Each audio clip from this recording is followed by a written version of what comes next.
Vítejte, vážení střelečtí fandové, fanatici, hobíci, střelci, profesionálové. Dneska bych vám chtěl ukázat věc, která je mi hodně blízká. Určitě poznáváte logo. Jedná se o pušku JP od firmy JP Enterprises. Za tu dobu, co dělám pušky AR-15, ať už prodávám nebo skládám, a můžu říct, že tady tohoto jsou opravdu ty nejlepší pušky v České republice. Tenhle slogan sice používá i konkurence, ale u těchto pušek je to pravda. Proč? Tyhle ty pušky jsou velmi zvláštní.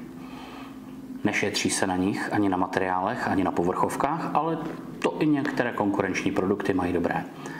Ale tady je to tak zvláštní kombinace různých prvků, které dohromady dávají velmi krásný celek, výborně funkční a při správném seřízení extrémně komfortní. Kromě toho používají některé technologie, které konkurence nepoužívá, protože jsou příliš drahé. Ale oni je používají. Tak se pojďme podívat, co mám dneska v téhle krabici. Tak. Si trošičku pomůžu, protože krabice je větší než náš videoprostor. Tak.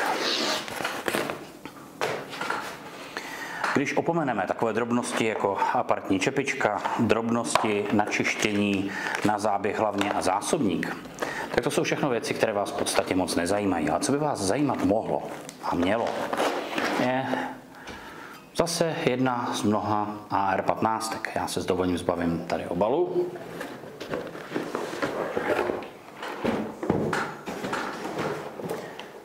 Tak a pojďme se na ní podívat. Když si teda odmyslíte tady kontrolní papírek, v čem je tahle ta puška jiná? Tahle ta puška od JP je v podstatě jakoby základní model. Základní svojí výbavou, když se podíváte na pistolovku, hned to vidíte, když se podíváte na pažbu od firmy Hawk, taky je to jedna z základních pažeb, a když se podíváme na ústěvé zařízení, tak je to trojzubec, který pro civilní použití opravdu nemá moc významu. Ale to jsou tři věci, které stejně pravděpodobně hnedka vyměníte. Stejně jako u jiných konkurenčních produktů taky měníte hnedka pistolovky, pažby, ústěvky a přizpůsobujete si tu zbraň tomu, jak ji vidíte vy, jak vy ji potřebujete. Ale v čem je tahle ta zbraň opravdu zvláštní a co vám nabízí víc oproti konkurenci je kvalita hlavně, která je kryogenním zaopatřením vymražená a tudíž má vyšší životnost a nepodléhá tolik vlivům nahřátí. Když přehřejete hlaveň, tak vám častokrát začnou zásahy chodit neprediktivně. A vy, když si chcete být jistí, že ten terč trefíte, tak buď tu hlaveň musíte nějakým způsobem chladit, ať už teda dobrým předpažbým ventilovaným, což je tady také, nebo třeba chladičem na hlavní, což dělá jenom firma JP Enterprises. Možná, že ji někdo kopíruje, nevím, že by nějací Italové nebo někdo, pán Bůh ví, ale primárně je to u JP. Nebo potom právě tím kryogenním vymražením zajišťujete to, že ta ocel při nahřátí různě nepracuje tolik jako jiné ocely a pořád ta zbraň se chová velmi prediktivně a chodí to tam, kam má. Další zajímavostí, která už dneska na trhu není úplně ojedinělá, ale pořád ještě není standardem, je seřaditelný gasblok. Pokud vím, tak seřaditelný gasblok používá i šmísr a má ho udělaný velmi pěkně a klikací. A nevím, jestli některé vyšší varianty od ADC, italského výrobce, možná také používají seřaditelný gasblok, nejsem si jistý. Ale jinak nevím o tom, že by to bylo standardem. A něco jiného je seřaditelný gasblok a něco jiného je přepínatelný gasblok. Pokud znáte přepínatelný, zvláště od pístových pušek, tak to je něco jiného. Co je další zvláštností této zbraně? Vynikající spoušť. Většina pušek, když si je koupíte, tak v prodejně ještě možná se vám zdá ta spoušť, jako že to jde, pak to vezmete na střelnici a zjistíte, že to nejde. Tak tady v ceně této pušky, která je Patrol, to znamená vojenská puška od této firmy, tak už v ceně máte špičkovou spoušť, kterou nepotřebujete měnit, která má sama o sobě hodnotu asi 6 000 korun. Takže velká výhoda spoušť. Další velká výhoda kvalita zpracování celé té zbraně. Ty zbraně jsou opravdu špičkové. Každý, kdo je strojař, když si to rozebere a podívá se do toho a rozebere si nějakou konkurenční, myslím si, že najde spoustu rozdílů. Pojďme se podívat na některé drobnosti, které uživatel ani neví, že by si je měl zkontrolovat před koupí zbraně, ale oni opravdu hodně pomáhají. Tak, pojďme si otevřít danou zbraň. Buď můžete používat kolíček na golf, vynikající to věc, nebo pokud máte černý plastový náboj, samozřejmě imitaci náboje od Magpulu, kterou se mi teď nepodařilo najít, tak použiju kolíček na golf. Tak. Kdybyste měli tu možnost, bohužel teďka to není dostatečně z detailu, vidět dovnitř, viděli byste kvalitu zpracování, ale teď se pojďme zaměřit na některé konkrétní věci. Já to ještě rozeberu.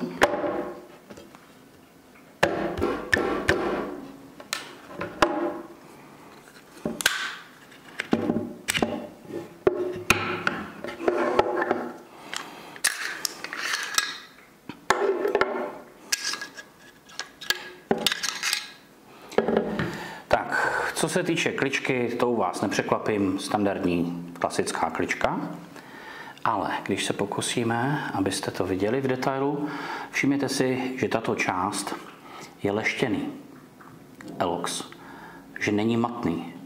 To, že se leskne, samozřejmě za to může i trošičku to, že je mastný, ale on je opravdu celý až po sem leštěný, aby lépe klouzal, vydrží o něco víc, ale co si budeme povídat, ty kličky vždycky nakonec odejdou. Oškrábou se, pak se oškrábou úplně na kost, pak se takhle vyhodí a koupí se jiná. Je to tak. Je to spotřební materiál. Tak. Co se týče zpracování, to takhle nepoznáte z videa, ale až se na to potom podíváte nebo u svého obchodníka, zjistíte, že opravdu velmi precizní spasování horního a spodního rámu, vynikající. Nerezový barrel extension, krásně zpracovaný i s rampičkama. Firma JP Enterprises používá opravdu špičkové materiály, jak na předpažbí, tak na hlaveň, tak na všechny ostatní komponenty. Tady se opravdu nemusíte bát, že byste byli na něčem ošizeni. A přitom tuto pušku dokážete koupit za cenou v podstatě stejnou jako konkurence a přitom ten výrobek, ten konkurenční, nemá tuhletu hodnotu. Pojďme se podívat dál, co je tady takovou zvláštností. Zrovna u tohohle modelu, který je patrol, ale je to speciálně patrol skládaný podle našich požadavků, tak si všimněte, že je odlehčený unašič závorníku, bolt carrier. Proč je odlehčený? Ve chvíli, kdy máte možnost pomocí seřaditelného gasbloku si ovládat množství plynu, které vám teče do toho systému, tak je samozřejmě výhodou, a teď teda nevojenskou, ale civilní výhodou, pokud odlehčíte bolt carrier, protože si můžete tu pušku seřídit, takže je mnohem komfortnější. Protože samozřejmě tam lítá menší množství materiálu a to má vliv na spoustu dalších věcí a veliký vliv samozřejmě na komfort té dané zbraně. Zde teda vám ukážu ještě, když si povšimnete, pokud to bude vidět, tak bicí kladivo je odlehčené. Nemusíte se bát, že by tahle puška byla nevojenská, protože když se podíváte dovnitř, tak zjistíte, že obě dvě pružiny nejsou odlehčené, pouze jedna. Bicí pružina odlehčená není, takže spolehlivost tady tohohle spoušťového zařízení a bicího zařízení není nějak omezena. Ale když potom vyzkoušíte chod,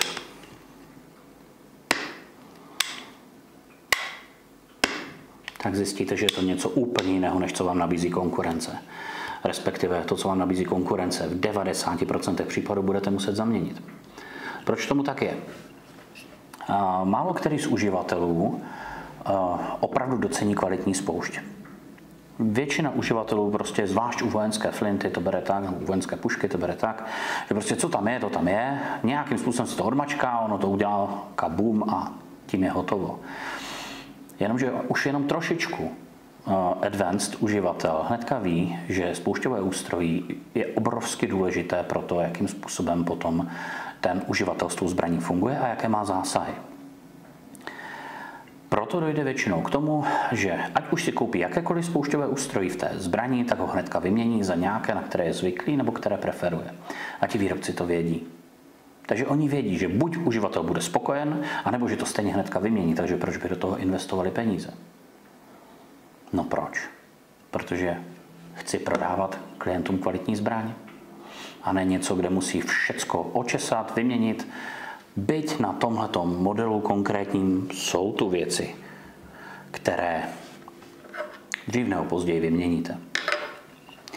Ale zbytek a ten základ i u této pušky Patrol Ready je úplně stejně kvalitní jako u JB pušek, které prodáváme reprezentantům různých zemí, které jsou stavěné na míru. Oni jsou kvalitově, ty komponenty úplně stejné. Hlaveň, předpažbí, horní rám, spodní rám, spoušťové ústrojí standardně namontované. To všechno má ten Patrol v dnešní ceně nějakých 55-57 tisíc korun.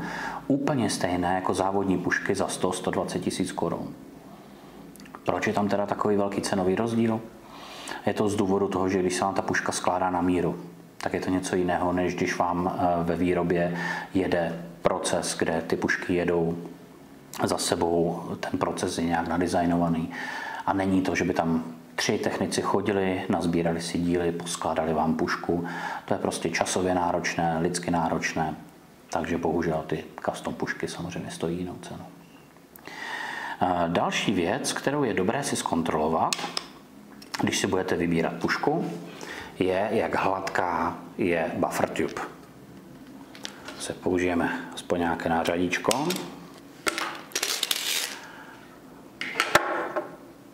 Tak, jedná se o tuto trubku. Za prvé, skoro u všech konkurentů přichází nenamazaná, je suchá jako trout. To není dobře, to velký špatný. Promazat, ať už jste zvyklí čímkoliv, nebudeme vám nic diktovat. Ale co je důležité je, že když si vyzkoušíte povrch té trubky, tak musí být naprosto hladký. Ale opravdu naprosto. A tady je opravdu úžasný. Není cítit jediný zářez frézy a tak dále. Proč je to tak důležité? No, protože většina výrobců ty trubky udělá strašně hezké zvenku. A zevnitř jsou opravdu velmi škaredé. Jenomže zvenku vás nezajímají, vás zajímají zevnitř. Aby nebrzdili celý chod toho zbraňového systému. Vy potřebujete, aby ten chod byl co nejhladší. Aby ta zbraň tratila co nejméně energie na tom, že někde něco drhne, škrčí, brzdí, drnčí a podobně. A to je ten důvod, proč ti konkurenti, když takhle kvalitní komponenty nemají, tak musí ty pušky hodně přeplynovat. Bavíme se teda jenom o plynovém systému. Oni je musí hodně přeplynovat, aby měli jistotu, že dostatek toho plynu to přetlačí, i když to škrčí, i když to drhne, i když to dělá bordel.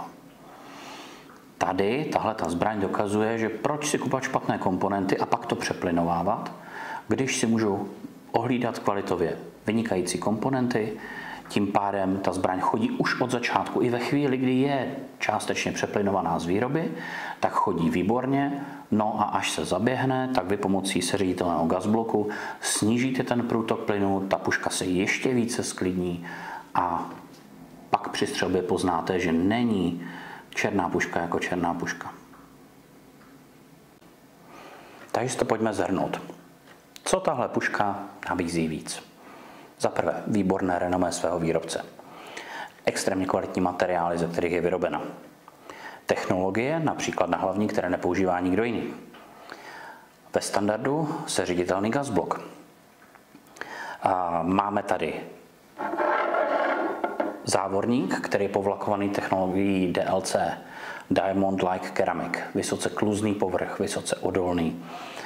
Pomáhá samozřejmě zase funkce celého toho systému. Pak tady máme krásně obrobený unašeč závorníku, který je zase povlakovaný technologií QPQ. Taky vysoce hladký, krásně opracovaný, dobře těsnící gasky. Pak tady máme kličku. V případě tohoto modelu je to poměrně standardní klička, ale už aspoň s leštěným eloxem. Kolíček nepočítám.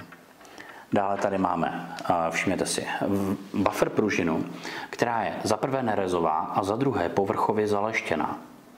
Krásná to věc. Další věcí, které se nemusíte bát a která je poměrně častá, je, že tady tenhle ten pin, který je v rámci bufferu, tak u levných zbraní častokrát čouhá. Já nevím, proč to ti výrobci neumí ohlídat, ale častokrát čouhá. Dělá potom neřesti, drnčí o pružinu a tak dále. Tady je to také všechno ohlídané. Co se týče buffer trubky, krásně hladká, až jako úplně nečekaně na vojenskou zbraň, ale opravdu stejně kvalitní jako do závodních speciálů. Vynikající spoušťové ústrojí, jemné, s krásným chodem, s velmi čitelným resetem. Tu spoušť opravdu nebudete muset měnit. Ta je tam opravdu s použitím velmi širokým a teď jde o to, když budete někde mít nějaký extrém, že buď budete střílet na extrémní precizi, a nebo naopak budete potřebovat vyšší odpor spouště pro nějaké extra vojenské účely, tak pak můžete možná zaměnit, ale tahleta spoušť toho pokryje opravdu hodně. Co bych doporučoval za zásobníky? Zásadně Magpul, generaci 3, jsou oskoušené, fungují a mají jednu velikou výhodu. Jakmile se poškodí dorážením ze spoda, které ve všech taktických kurzech se učí, aby vám zásobník nevypadl, tak si ho dorazíte ze spoda takovým přidrcnutím. Tak když to budete dělat často nebo moc silně, tak vám prasknou nahoře u toho Magpulu ty vývodky plastové. A to je dobře. Proč? No, protože hnedka poznáte, že ten zásobník je tím pádem vadný. Takhle ho vyhodíte, vezmete další a jedete, jako by se nechumelilo. Zatímco, když máte kovové vývodky, zvlášť u těch nejjednodušších kovových zásobníků vojenských, někdy se to stává u zásobníku Lancer, tak ty vývodky, když vám ten zásobník plný spadne na ně, tak oni se můžou poškodit, jejich úhel, vy si toho nevšimnete a pak vám zbraň sem tam zazávadí, sem tam ne, sem tam špatně podá, sem tam udělá double feed a vy začnete hledat, čím to je, protože na tom zásobníku to vizuálně není poznat. Proto doporučuji Magpuly, jakmile praskne vývodka, hned to poznáte, vyhodíte ho a jedete dál. Tím jsme probrali odlišnosti této zbraně oproti konkurenci. A jestli můžu, tak si dovolím osobně vám tuto zbraň doporučit jako jednu z nejvíc z těch, které nabízíme v našem portfoliu. Ona opravdu stojí za to. Já vím, že ta cena není malá, ale na to, jak tato zbraň funguje a co vám nabídne, je ta cena poměrně velmi příjemná. Než abyste kupovali konkurenční výrobek, který stojí skoro stejně, a než ho dostanete do téhleté kvality, tak na něm vyměníte 50% dílu, to opravdu nestojí za to. Proto za mě JP Patrol, ať už teda v konfiguraci s lehkým unašečem, anebo s vojenským s těžkým unašečem, to už je na volbě na vás, si myslím, že je opravdu zbraň k zvážení. Pozor na jednu věc. Pokud si koupíte Patrol s odlehčeným unašečem závorníku, ta zbraň se dá vyladit do vyššího komfortu, ale je, řekněme, pro civilní účely. Proč to říkám? Přestane vám fungovat doražeč. Na doražeč se nesou spousty různých názorů, ať už světem, střeleckým světem, Facebookem a sociálníma sítěma. Někdo do ražeče říká, že to je přístroj, který z malého problému, který se někde vyskytl, můžete tím, že ho použijete špatně, udělat velký problém. Někdo zase potom, co byl použit při jedné přestřelce v USA, zase říká, podívejte se, ten doražeč má svůj důvod a kdyby ho ten kluk nepoužil, tak by byl dneska možná mrtvý. A do té diskuze se nechci zaplétat. Já osobně jsem doražeč nikdy v životě nepoužil. Pokud máte kvalitní zbraň a nestřílíte full auto a nestřílíte v džungli a ve Vietnamu a v bahně a podobně, tak si myslím, že by vůbec nemělo dojít k tomu, abyste byli nuceni ten doražeč použít. Na druhou stranu existují situace, kdy ho můžete potřebovat a v takové případě v této variantě s odlehčeným unašečem, která tady nemá ty zoubky, kterých by se ten doražeč chytil, tak vám doražeč fungovat nebude. V podstatě vyměníte část komfortu za to, že na kurzech renomovaných firem, kde se učí všechny taktické drily a otvírání znovu a koukání si do komory, jestli tam ten náboj opravdu je, tak všechny tyhle ty drily budete dostávat za vyučenou, že vám ten doražeč nefunguje. Je to tak. Na druhou stranu já se pohybuju většinou mezi střelci, kteří tyhle ty drily tolik nepoužívají. Ve chvíli načtou náboj do komory, tak se nejdou dívat do komory, jestli je tam náboj, teď ho právě načetli, že jo? A ty zbraně jim chodí tak krásně, že opravdu tyhle ty drily nemají zapotřebí a radši v pomalosti si v klidu zkontrolovat. A to je ten sportovní způsob. Jo? Je na vás, aby vy jste zhodnotili, jestli půjdete radši tou trošku sportovnější cestou, anebo tou trošku vojenštější a v takovém případě máme v nabídce i stejnou pušku, která má trošku kratší předpažbí a má normální milspecový bolt carrier. Je jenom na vás, kterou si vyberete, ale určitě tuhle zbraň zvažte, pokud si chcete koupit ať už svoji první, nebo další, nebo poslední pušku. Každopádně vás varuju ještě před jednou věcí. Kdo si jedno JP koupil, u jednoho nezůstal. Takže šetřete. Budete jich potřebovat víc. Doufám, že se vám to líbilo. Když budete chtít tyto pušky, najdete je u nás bez patronu, rádi se o vás postaráme. Mějte se fajn.